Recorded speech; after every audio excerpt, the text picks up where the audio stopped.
"We want a quiet Thanksgiving with your sister's family," my parents texted. I replied, "Have fun." What they didn't know. I invited everyone else to my new villa in France. But when they saw the photos, I still remember the sting of those 6 words. 6 words that absolutely shattered 2 decades of beautiful, perfect family appearances. My parents texted me, "We want a peaceful Thanksgiving with just Melanie's family this year. Maybe you could skip this one. We need space." Can you believe it? My heart just plummeted. I stared at that screen, my hands actually trembling, and all I could manage to type back was a single, defiant word: enjoy. They had no idea. They had no idea I'd just bought a stunning villa in France, or that I was about to host the Thanksgiving celebration they would regret missing for years to come. Growing up, I was always Cassandra Miller, the eldest daughter, the reliable one. I checked every single box: straight A's, college scholarships, a career that actually paid the bills. I thought that meant something, you know? But somehow, the spotlight always found my younger sister, Melanie. She was 5 years younger, effortlessly charming, and always in need. While I worked 3 jobs to put myself through college, my parents paid Melanie's full tuition. When I saved for 2 years to buy my first car, they surprised Melanie with one on her 16th birthday. The pattern was so clear, but I kept telling myself it was just my imagination. "Cassie," Mom would say, whenever I dared to point out the disparity, "your sister needs more support. You're so independent and capable." Being labeled capable became both my superpower and my curse. It meant I was taken for granted while Melanie was celebrated for the smallest things. I graduated with honors from Boston University, and my parents? They left early to help Melanie move into her new apartment. I got my first promotion at 25, and the family dinner celebrating it somehow morphed into a planning session for Melanie's wedding. It was exhausting. Despite all of it, I kept showing up. Weekly phone calls, every holiday appearance, emergency support whenever they needed it. Melanie's husband, Tom, lost his job. I was the one they called, helping them with rent for 3 months. My nephew had learning difficulties. I was the one researching schools. Always reliable, always there, always in the background. Then, last year, everything changed for me professionally. After a decade at Nexus Technologies, I got promoted to Executive Vice President of Product Development. It came with stock options, a huge salary bump, and responsibilities I had worked tirelessly for. For the first time, I felt financially secure enough to chase a long-held dream, owning a piece of the French countryside. I'd fallen in love with it during a college semester abroad. This villa wasn't an impulse buy. I'd been saving and researching for years. When a 300-year-old stone farmhouse with a small vineyard popped up in the Dordogne region, I just knew it was meant to be mine. The closing happened fast, and by October, I was the proud owner of Villa Cassandra. I hadn't told my family yet. I was planning to surprise them with photos at Thanksgiving. Meanwhile, Melanie's family was still struggling. Tom bounced between jobs, never quite finding his footing. They had 2 beautiful kids, Emma and Jack, who my parents absolutely doted on as their only grandchildren. My single, childless status? Another mark against me in the family hierarchy, despite my protests that I was perfectly happy. "You just haven't met the right person yet," my mother would sigh, as if my successful career and fulfilling friendships were just placeholders until real life began. Outside of my immediate family, I had these incredible relationships with my cousins, Jordan and Sophia. We grew up spending summers at our grandparents' lake house, and those bonds were rock solid.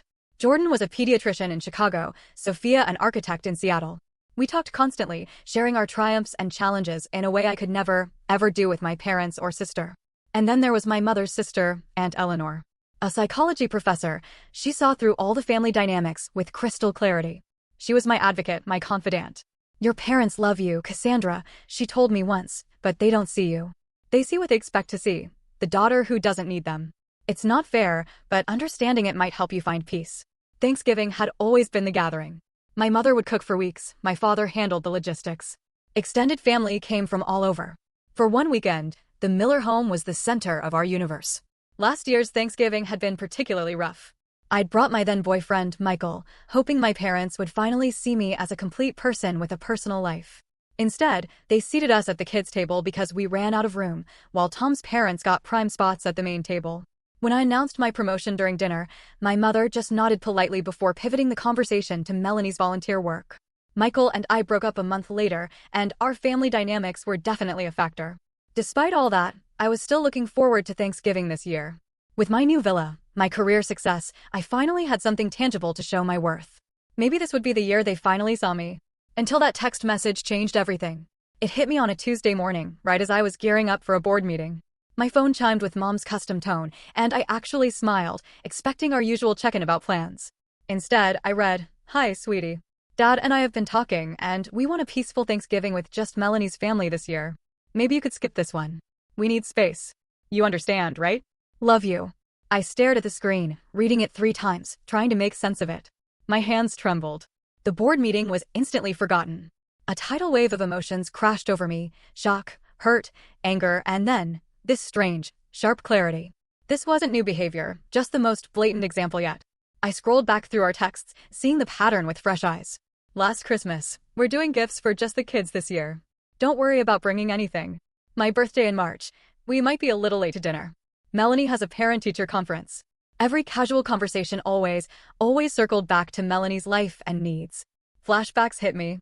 Last Thanksgiving, when I brought expensive wines and Mom put them away without a word, serving boxed wine instead because Tom's parents prefer it. Or when my father spent the entire weekend talking about Tom's job prospects and my nephew's soccer, barely asking about my promotion. "Your promotion is wonderful, honey," Mom had said when I finally brought it up directly, "but let's not make it the focus. Not everyone here is as fortunate in their careers." The memory of those words stung anew. Peaceful Thanksgiving implied my presence brought conflict. Just Melanie's family drew a clear line between who was essential and who was optional. "You understand, right?" assumed my continued compliance with being sidelined. My therapist, Dr. Warner, had been gently trying to help me see these patterns. Just last week, she'd asked a question that now echoed in my mind. What would happen if you prioritized your own needs the way your parents prioritize Melanie's? My first impulse was to lash out. My fingers flew across the keyboard, drafting angry replies. "After 32 years of showing up for every family event, this is what I get? Would you like me to stop paying for Emma's tutoring, too, or just my physical presence? I understand perfectly that I've never been as important as Melanie." But I deleted them all. I took a deep breath, remembering another piece of Dr. Warner's advice. You can't control their behavior, only your response to it. That's when the idea began to form. The villa in France. My cousins, Aunt Eleanor, the extended family who had always treated me with genuine affection. The chance to create something new, something that was mine. Instead of fighting for a place at a table where I wasn't valued, I could set my own table. Instead of trying to prove my worth to people determined not to see it, I could surround myself with those who already did. With a newfound sense of calm, I typed my response: "Enjoy." That single word felt more powerful than any angry paragraph. It offered no resistance, no guilt for them to manipulate, no emotion for them to dismiss. Just acceptance and the beginning of my liberation. As I sent the text, something shifted inside me. The constant ache of seeking approval began to subside, replaced by a surge of pure excitement. My parents didn't know about the villa yet. Nobody did. They had no idea that their rejection was about to become the catalyst for something truly wonderful. That evening, I sat on my apartment balcony overlooking Boston Harbor, notebook in hand, planning my alternative Thanksgiving. The hurt was still there, a dull throb, but alongside it, this incredible sense of possibility bloomed. For the first time in my adult life, I would celebrate a holiday entirely on my terms. Thanksgiving in France, I wrote at the top of the page. Then I started listing names. People who had shown me genuine love, who saw me clearly, whose company brought joy instead of anxiety. As the list grew, so did my conviction.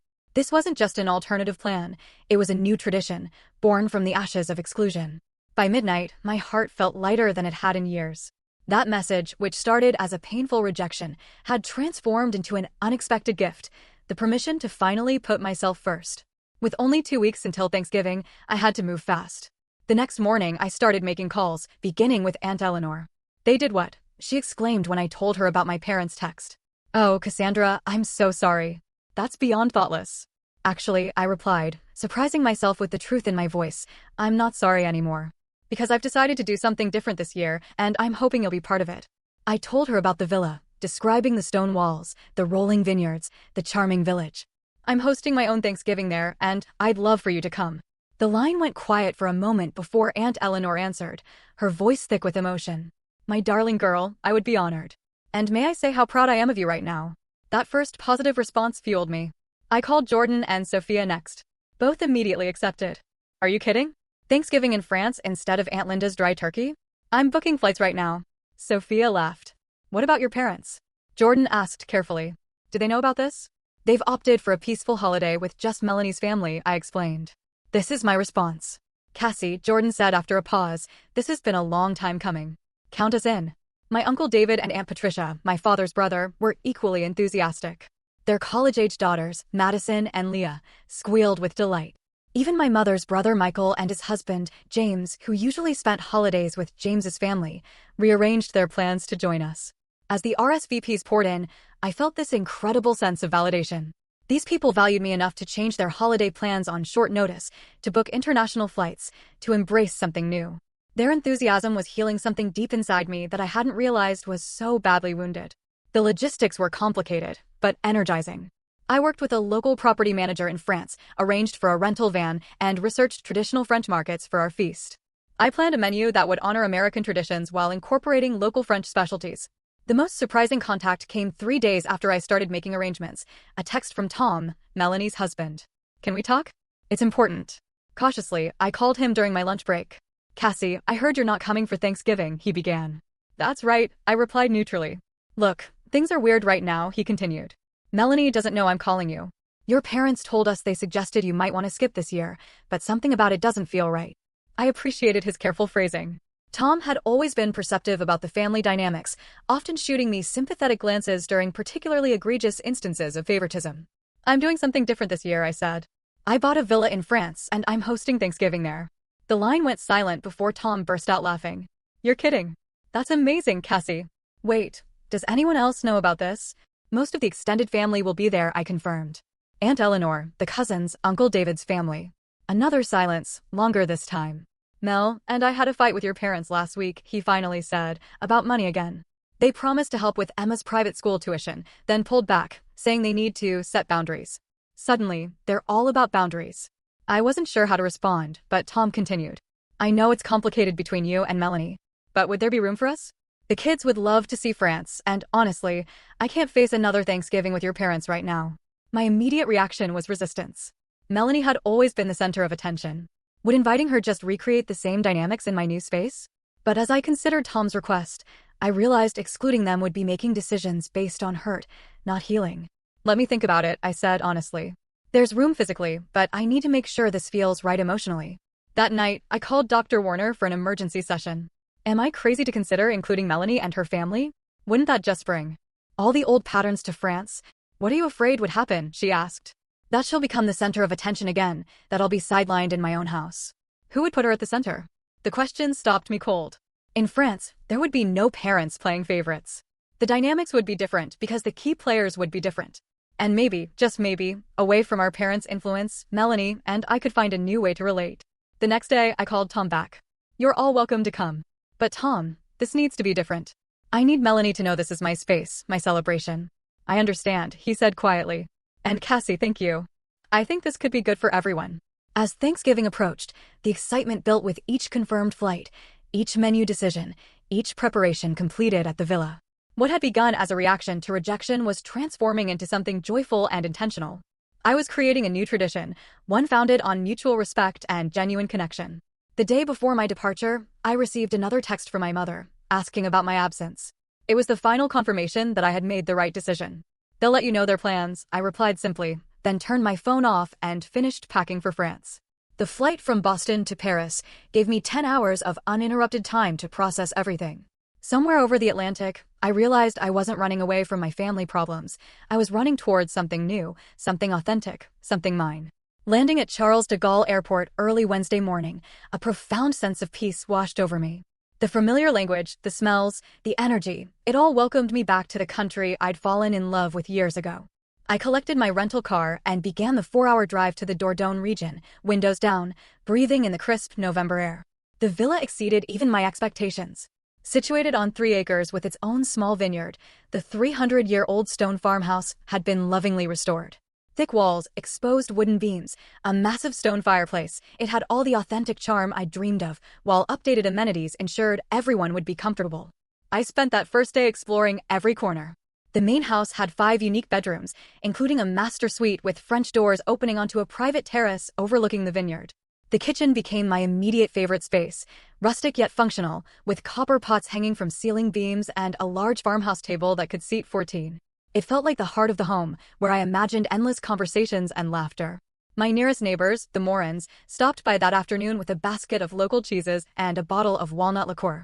Despite my rusty French, we managed a warm conversation. They were delighted by my American Thanksgiving plans and promised to show me the best market stalls. Thursday morning, I ventured into the nearby village of St. Cyprien. The weekly market was in full swing. I filled my basket with local specialties: black truffles, foie gras, tender greens, jewel-toned root vegetables. The butcher recommended a free-range turkey, which he promised to prepare for collection the next day. Back at the villa, I started making lists and prepping. Cranberries weren't easy to find, so I decided on a sauce with local red berries. I adapted my grandmother's stuffing recipe to incorporate regional bread and herbs. This blend of American tradition and French ingredients felt symbolic of the new chapter one was creating. The first arrivals came early Friday morning. Aunt Eleanor, Jordan, and Sophia shared a rental car. Hearing tires on the gravel, I rushed out to greet them. "Cassandra, this is magnificent," Aunt Eleanor exclaimed, embracing me tightly. "You've created something truly special here." Jordan and Sophia were just as excited, exploring the grounds like kids. "I can't believe you kept this secret," Sophia said, linking her arm through mine. "This is the most beautiful property I've ever seen." Throughout the day, more family arrived: Uncle David and Aunt Patricia with Madison and Leah, who immediately claimed the attic bedroom. Uncle Michael and James were the last before dinner, bringing cases of wine. I'd prepared a casual welcome dinner of cocoa vin, crusty bread, and local cheeses. As we gathered around the farmhouse table, conversation flowed easily. I felt a sense of rightness that had been missing from family gatherings for as long as I could remember. Here, there were no hierarchies, no favorites, just genuine interest in each other's lives. The most tense moment of the day came with Melanie's arrival. Tom had rented a large car, and they pulled up just as the sun was setting, casting a golden glow over the vineyard. I stood on the front steps, watching their approach with a mix of hope and apprehension. Melanie emerged first, her expression unreadable. We hadn't spoken directly since my parents' text. For a moment, we just looked at each other across the gravel driveway. Then Emma and Jack burst from the car, shattering the tension. "Aunt Cassie," they shouted, running toward me. At 9 and 7, they were still young enough to be uncomplicated in their affection. I knelt to hug them, then straightened to face my sister. "Welcome to Villa Cassandra," I said simply. Melanie stepped forward, her eyes taking in the property. "It's beautiful," she said quietly, then, with visible effort, "Thank you for including us." It wasn't an apology or an acknowledgement of past dynamics, but it was a beginning. I nodded, then turned to help Tom with the luggage. That evening, I gave everyone a tour. The villa came alive with exclamations of delight as people chose rooms and settled in. Emma and Jack were ecstatic about sharing the attic with their older cousins, Madison and Leah, who promised to teach them card games and help them practice French. We ended the tour in the kitchen, where I'd laid out local cheeses, bread, and wine for a late-night snack. As we gathered around the farmhouse table, Uncle Michael raised his glass.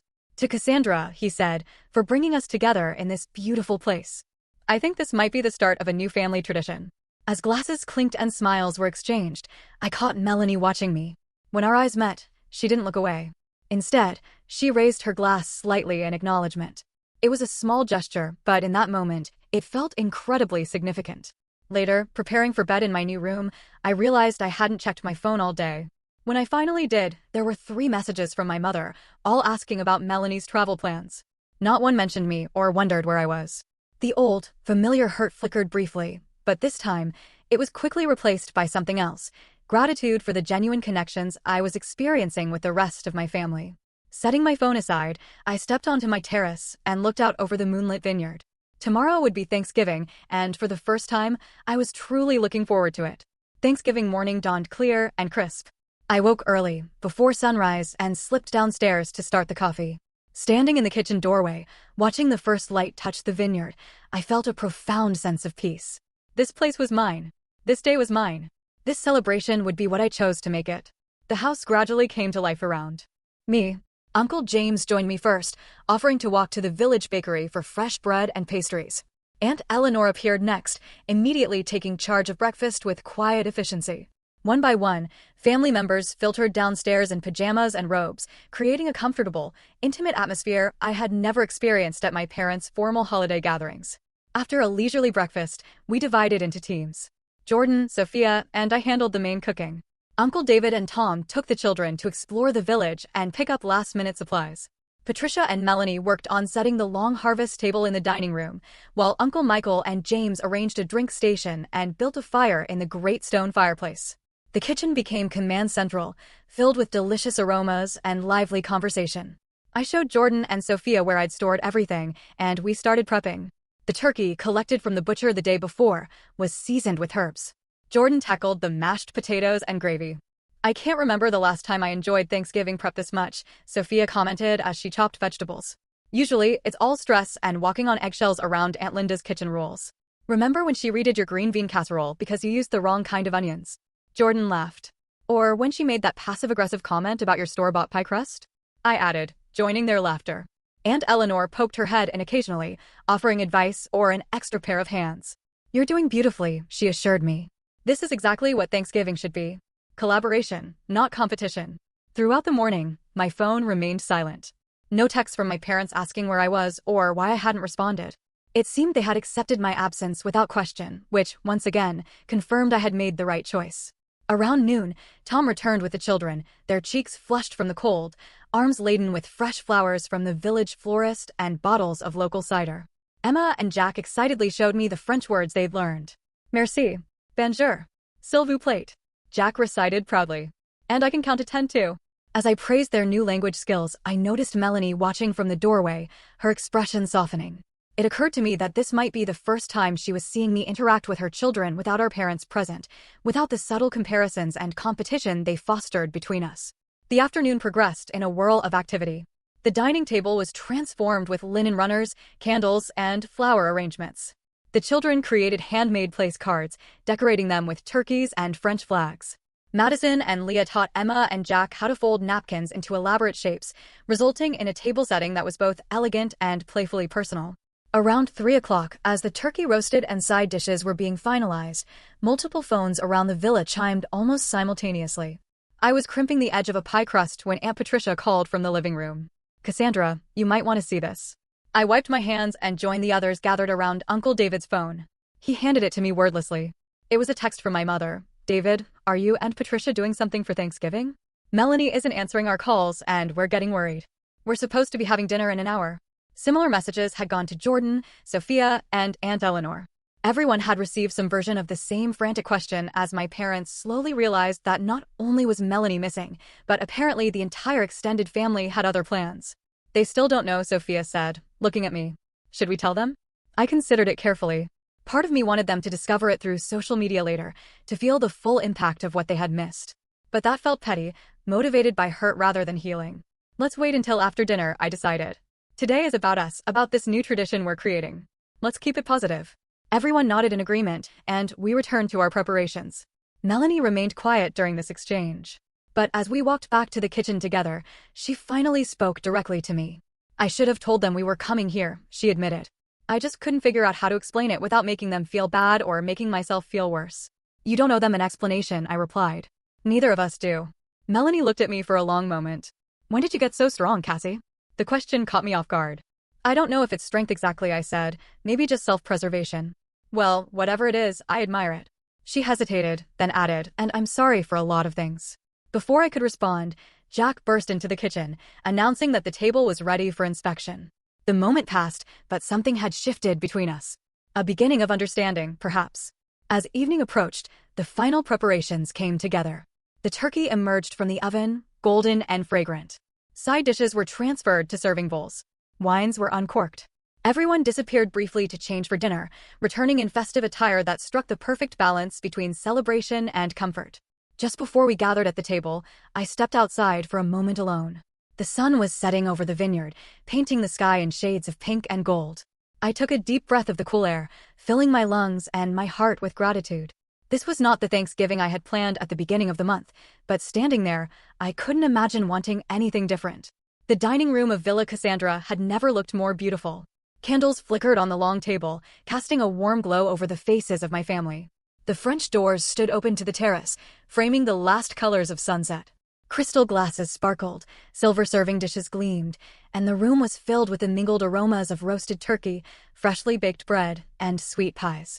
As everyone found their places, I remained standing at the head of the table, suddenly overcome with emotion.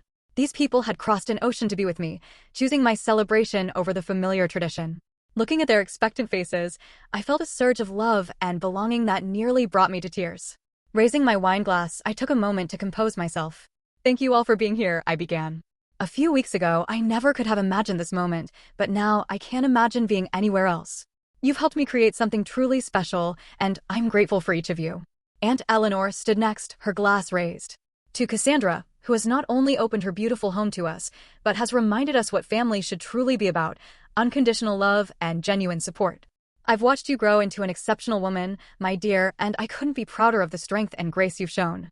Her words touched something deep inside me, a place starved for the very validation my parents had always withheld. To be seen, to be acknowledged, to be celebrated for who I was, rather than what I could provide. It was healing in ways I hadn't known I needed. The meal progressed with an ease and joy I had never experienced at family gatherings. Dishes were passed, compliments exchanged, and conversations flowed naturally. Jordan shared stories about his pediatric practice. Sophia described her latest architectural project. Uncle Michael and James entertained us with tales from their recent travels. When the turkey platter reached Melanie, she served her children first, then turned to me with an unexpected smile. "This is the most delicious turkey I've ever had at Thanksgiving," she said, loudly enough for everyone to hear. Mom would be jealous. The table went momentarily quiet at the mention of our parents, then erupted in laughter. The tension was broken. Others began sharing their own stories of previous Thanksgiving disasters and family dynamics. "Remember when Aunt Linda refused to let anyone help in the kitchen, then complained for months about how no one helped?" Uncle David chuckled. "Or when Uncle Robert spent the entire meal talking about his golf game and then got offended when people started their own conversations?" Aunt Patricia added. It was cathartic, this gentle acknowledgement of the difficulties we had all experienced, but rarely discussed. Not mean-spirited, just honest. And somehow, in the sharing, those memories lost some of their power. As dessert was served, pumpkin pie alongside a French tart tatin, Uncle Michael suggested we continue the tradition of sharing what we were thankful for. One by one, family members spoke, their answers ranging from heartfelt to humorous. When it came to Tom's turn, he looked directly at me. "I'm thankful for Cassandra's generosity in including us," he said sincerely. "And for showing us that sometimes the best traditions are the new ones we create ourselves." Melanie nodded beside him, adding quietly, "I'm thankful for second chances." After dessert, as coffee was being poured, Madison suggested a group photo to commemorate our first French Thanksgiving. We gathered in front of the fireplace, arms around each other, smiling genuinely. Leah, our designated photographer, captured several shots before suggesting, "Let's post these. Everyone back home will be so jealous." The casual comment reminded me of what awaited outside our bubble. My parents still didn't know. They were still expecting Melanie and her family for dinner. As if on cue, Melanie's phone rang with my mother's ringtone. She glanced at me questioningly. I nodded, knowing this moment had to come eventually. Melanie answered, putting the phone on speaker. "Hi, Mom." "Melanie, where are you? We've been waiting for hours." "Your father is beside himself with worry." "We're fine, Mom. We're having Thanksgiving dinner." "What do you mean? You're supposed to be having Thanksgiving with us. Where are you?" Melanie took a deep breath. "We're in France, Mom. At Cassie's villa." The silence that followed was profound. When my mother finally spoke, her voice was eerily calm. "I don't understand. Cassandra is in Boston." "No, I'm not," I called from across the room, moving closer to the phone. "I'm in France, in my new home, with the whole family." "The whole family?" she repeated faintly. "Everyone except you and Dad," I confirmed. Aunt Eleanor, Uncle David and his family, Uncle Michael and James, Jordan, Sophia are all here. Another long silence followed. I could almost hear her mind working, trying to process this information that so completely upended her understanding of the situation. "But we told you we wanted a peaceful Thanksgiving," she finally said, her voice a mixture of confusion and accusation. "Yes, you did," I replied evenly. "And that's exactly what we're having." The line went dead. She had hung up. Within minutes, phones throughout the villa began chiming with notifications. My parents were calling everyone, demanding explanations, expressing hurt and confusion. Most calls went unanswered as we collectively decided to return to our celebration, to not let their reaction intrude on the warmth and connection we had created. Later, as family members dispersed for quiet conversations or games, Leah approached to show me the photos she had posted. They were beautiful captures of our gathering, the elegant table, the joyful faces, the vine-covered stone walls of the villa visible through the French doors. She had captioned it simply, "Best Thanksgiving ever." Hashtag French Villa Life, hashtag New Traditions. The comments were already accumulating, friends and acquaintances expressing admiration and envy. But the one that caught my eye was from my high school friend, Alicia. "Does your mom know you're all there without them?" Bold move, Cassie. It was happening. The carefully constructed narrative my parents had maintained for years, that we were a close, happy family with them at the center, was being challenged publicly. Their social circle would see that their entire extended family had chosen to be with me instead. "Are you okay?" Aunt Eleanor asked, finding me alone on the terrace a while later. I am, I replied, realizing with surprise that it was true. It's strange. I thought I'd feel vindicated or triumphant, but mostly I just feel peaceful. She nodded, wrapping a shawl around her shoulders against the evening chill. That's how you know this was the right choice. Decisions made from spite bring satisfaction, but never peace.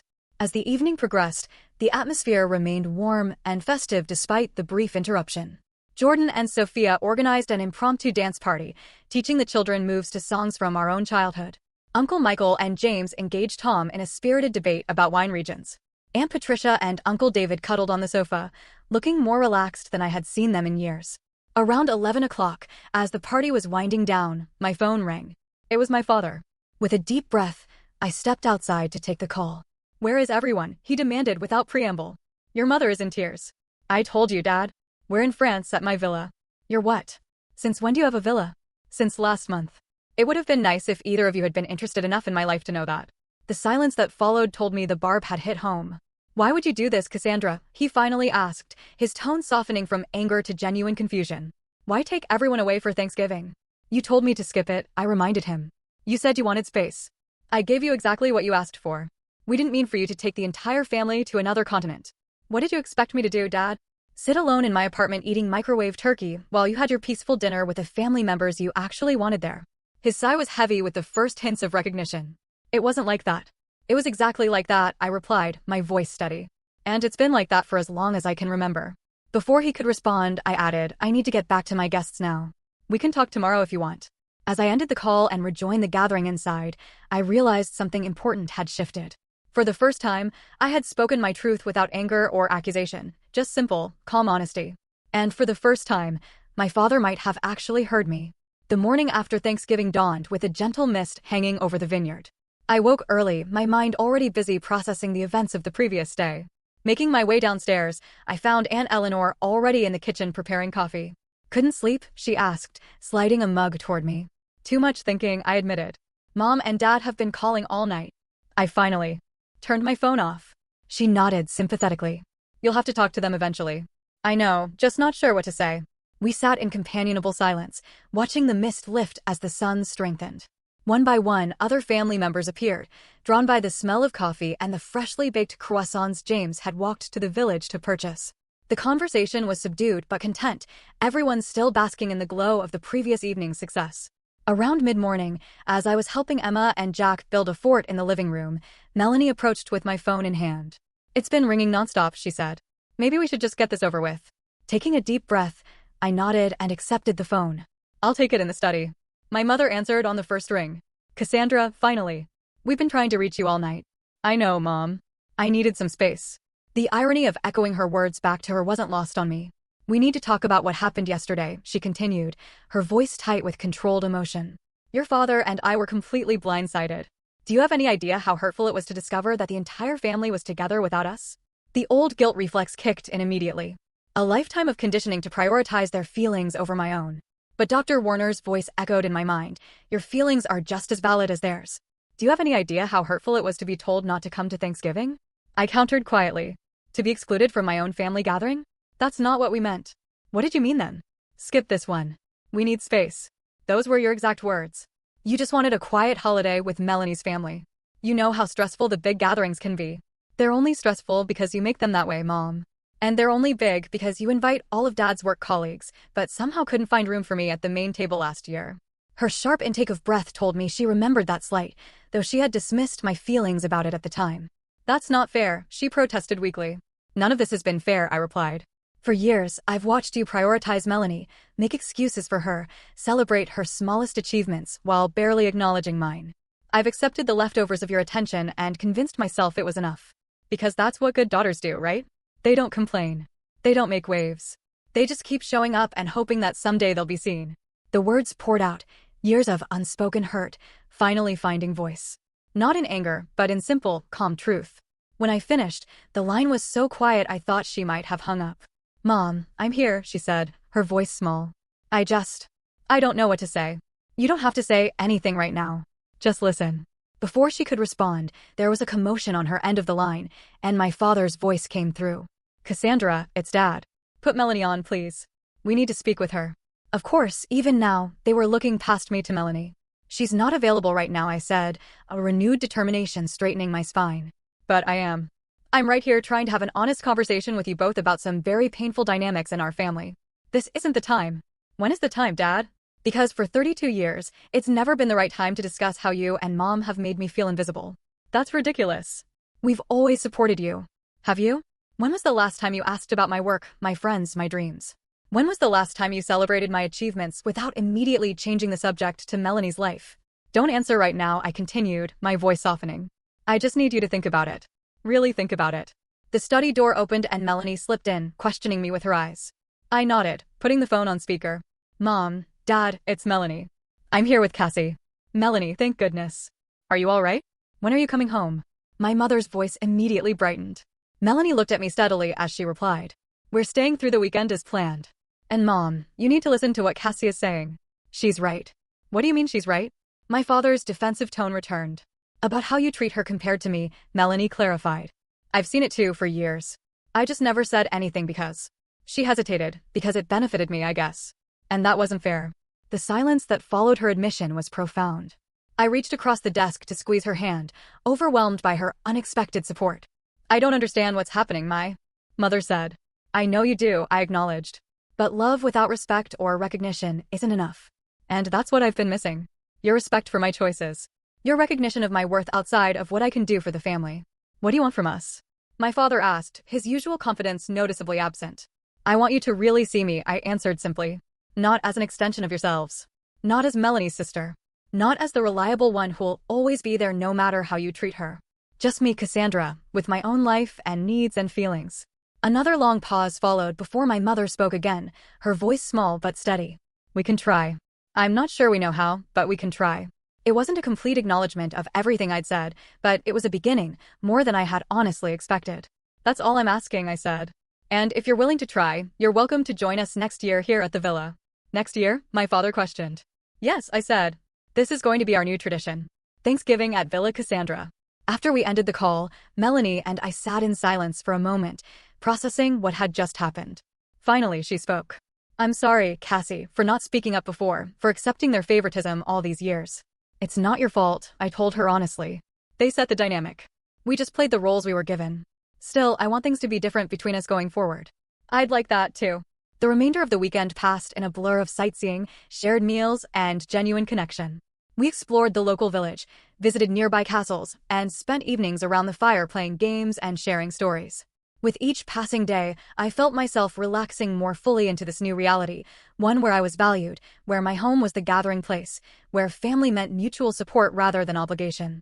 By Sunday, as family members began departing for their flights home, the villa felt imbued with new memories and possibilities. Hugs were longer, promises to return more sincere. Even Melanie's goodbye felt different, a genuine warmth replacing our usual polite distance. Thank you, she whispered as we embraced, for including us. Even when you had every reason not to. That's what family should do, I replied, realizing as I said it that I finally understood what that truly meant. In the months that followed, small but significant changes emerged in my relationship with my parents. Our weekly calls became more balanced, with questions about my life given equal time. When I shared news about a major client signing at work, they listened with genuine interest rather than immediately changing the subject. It wasn't perfect, decades of patterns couldn't be erased overnight, but it was progress. As the next Thanksgiving approached, planning began early. My parents accepted the invitation to Villa Cassandra with a humility that would have been unimaginable a year earlier. The guest list expanded to include close friends as well as family, creating a gathering that was both intimate and vibrant. And when my mother arrived at the villa, her first words to me were not about the journey or the accommodations, but a simple acknowledgement that had been 33 years in the making. This is extraordinary, Cassandra. You've created something beautiful here. I'm so proud of you. Standing in my own home, surrounded by people who truly saw me, I felt a peace I had searched for my entire adult life. The journey hadn't been easy, and there would always be challenges in navigating family dynamics. But I had found my voice, drawn my boundaries, and created a space where I could be fully myself. Sometimes the greatest act of love is not accommodation, but truth. Sometimes the most powerful response to rejection is not anger, but creation. And sometimes, the family we need is the one we build ourselves, piece by piece, choice by choice, until we find ourselves truly at home in our own lives.